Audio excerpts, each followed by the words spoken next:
Alrighty, so I wanted to test out the bird boss really quickly with a Super Awakening 16, which is, I assume it's probably not going to help out as much as I think it is. I'm assuming it might end up, because this is HP related, they'll probably become a little bit more tanky, but I don't expect a whole lot more damage. Plus, stages, I think it's 3 and 4. Stage 2 actually might have it as well, but I'm not as familiar with that one, to be honest. Might have damage reduction, but you can basically only deal like a max cap of, I think it is 150k or so. I think on stage 4 or phase 4 it's like 156 or so. I think it depends on his maximum HP, because you can only deal like 30% or something. Maybe it's 40% max. It's definitely not 40%. I think it's 30.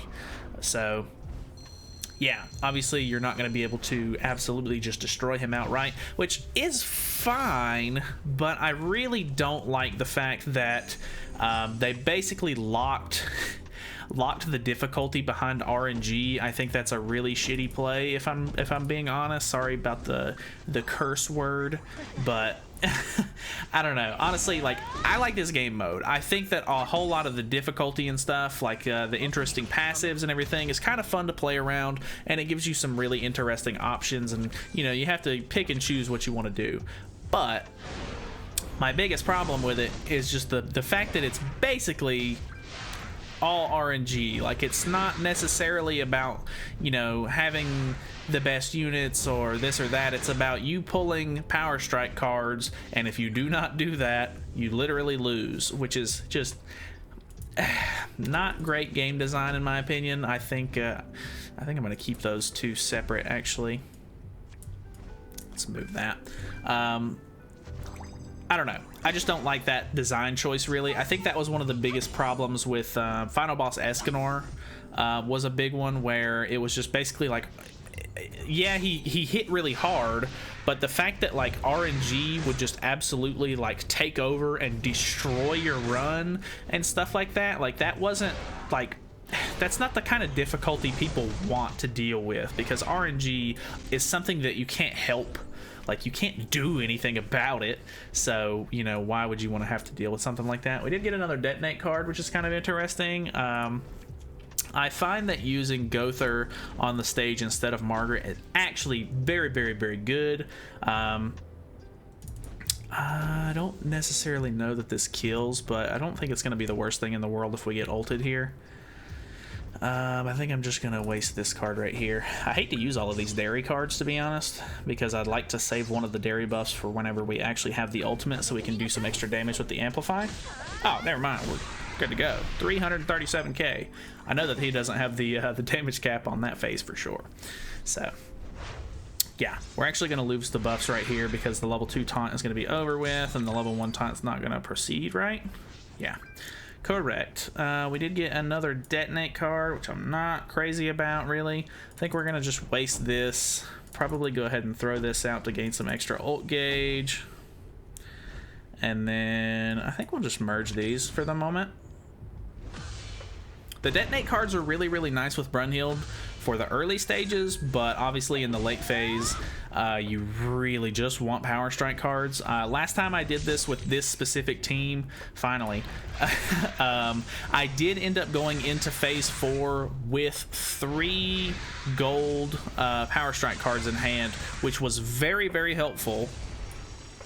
But I don't necessarily know that it was even enough.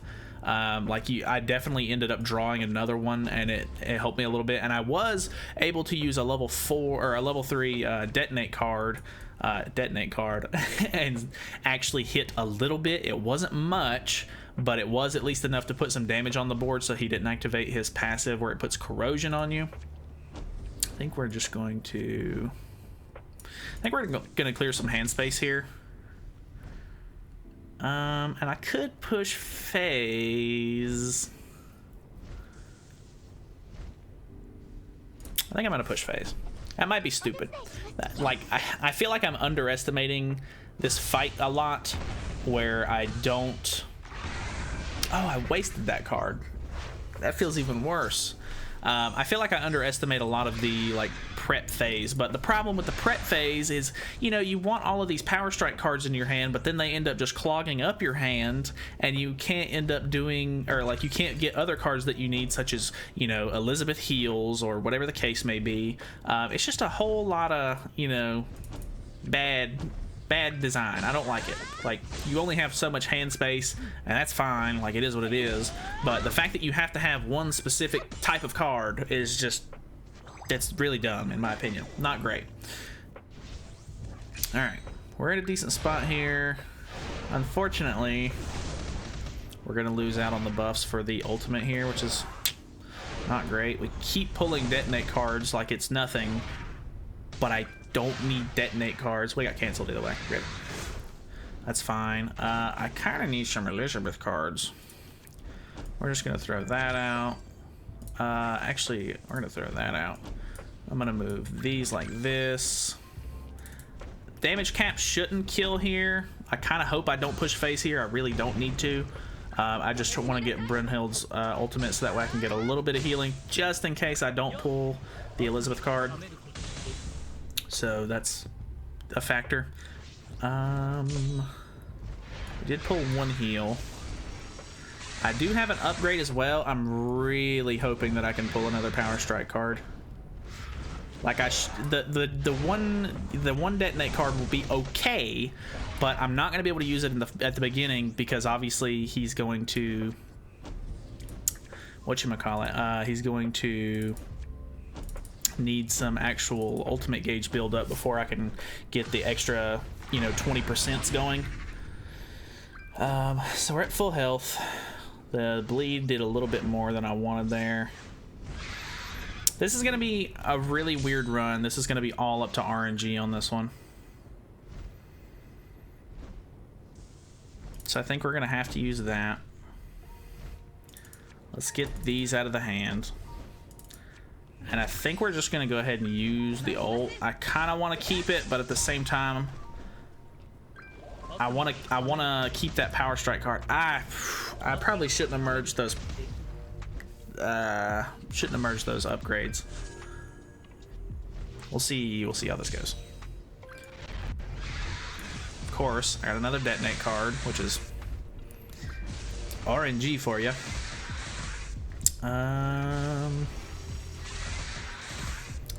Really focusing on Liz here. Let's go ahead and get that out of the way. I think we're just gonna upgrade here. He has really good ultimate gauge at the moment. I think we're gonna risk it and throw this out, and hopefully that at least deals damage, so that way we don't get destroyed by corrosion. The big problem too is that once we wait out his defense buffs, nice, we did damage. Once we wait out his defense buffs, his he's gonna get like an attack buff that ends up doing a lot of damage. So it's good that we have the Liz ult here, and it's also very good that we didn't get attack sealed on Brunhild here. That's also another factor that can really screw over a run. Let's go for the detonate card, just because he's got full ult gauge.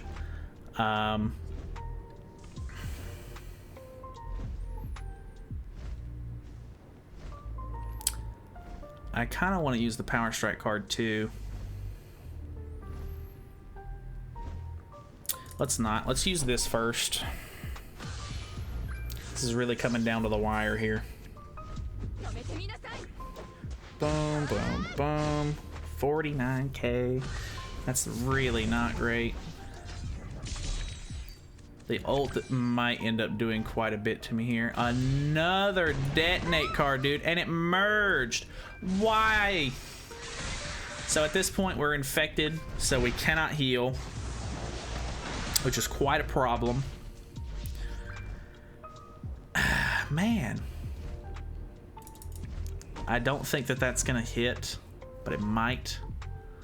It doesn't even matter because we can't heal from it. We're just gonna throw that out.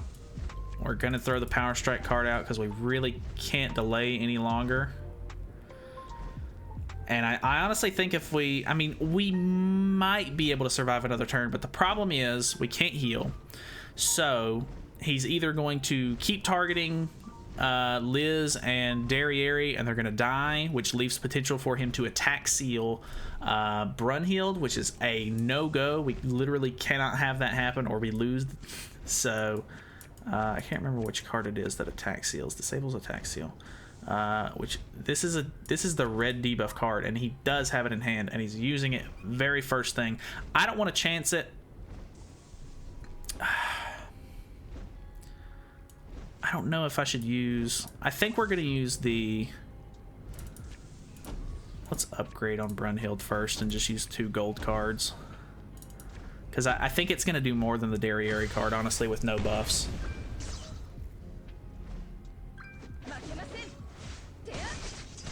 Really good. I need this to kill. Boom. Ah, fantastic. Okay, so we won. Let's see if I get RNG and get some of the little blue crystals. That'd be nice. Not the cubes, not the cubes, not the gang signs. All right, that's really good. These are like a 10% drop chance, so that's very good. I also didn't realize it when these first came out, but these cubes are like, these purple cubes are for fairies, giants, and unknown races, and the other cubes are literally just for humans, which is kind of interesting. Which there are a lot of humans in the game, I guess, so maybe they do deserve their own cubes, but thought that was kind of weird. But yeah, we now have floor 2 open. I really don't think I'm going to be able to do it with my my team half killed, but I think I'm starting to get the fight down. I think that SA6 boost did help a bit. It wasn't great. The RNG was really the biggest factor there that made me lose a lot of my HP. If I would have been able to get more Power Strike cards and go into the 4th phase a little bit better, it would have went a lot smoother. But honestly, it didn't go bad. So, I mean, in the first video that I did on it, we lost. So there's always that. And I was even using Margaret back then. But I honestly think that Gother's probably better. If you don't have Margaret, or you don't want to use Margaret, I know that she is a festival unit, and I know that Gother is a Halloween unit. He's a seasonal unit that not everybody has. I completely understand that, but if you have Gother, he's going to be so much better, in my opinion, for the fight than Margaret is, just because you can actually get like high-ranking cards that can actually deal good damage and stuff. So that's going to be it for me. I don't know. Obviously, you got to take the footage, and I probably made a couple of mistakes in there, but take it with a grain of salt. Form your own opinion about Super Awakening 6, and figure out for yourself. Use it on your own team. See if it actually helps you out, and sort of determine. I think it did okay. I don't think it was necessarily like the biggest boost. I think I honestly think that whenever they add whatever these little, I'm gonna reset this. I know I'm not even gonna try floor 2. I'm not worried about it right now. But I think whenever they add these fate stones, whatever these are, I think reset the first time rewards. Oh, okay, so this isn't even what I thought it was. I know that there was some leaks or whatever in the dev app, update things that Regents does. I know that they were talking about maybe adding some sort of PvE item that you could use for like harder PvE content, and I'm assuming it might be something to help combat this fight specifically, or the demonic beast battles in general. I'm assuming they're going to add more in the future, but I would assume that's going to be the case, because obviously they know it's really hard. The devs couldn't even beat it on their own live streams and stuff like that, or whenever they were previewing it. So I think they realize that it's really hard. And obviously you do want stuff to be accessible to the whole player base. I know it's, I think a lot of the really day one players, the older players and stuff like that, they're having a lot of fun messing with this fight, because there's really not been anything that's actually hard and interesting to run in the game since it came out. Pretty much as soon as you got all of your main gear sets done and everything like that, initially you were pretty much good to go in PvE. There's besides some final bosses here and there, it really wasn't that bad as far as a lot of the PvE content goes. And even then, just like this new boss kind of is, final bosses are super RNG dependent. So that's it from me. Hopefully you guys enjoyed. Feel free to subscribe for more content in the future. Thank you guys so much for watching, and I'll see you guys in the next video.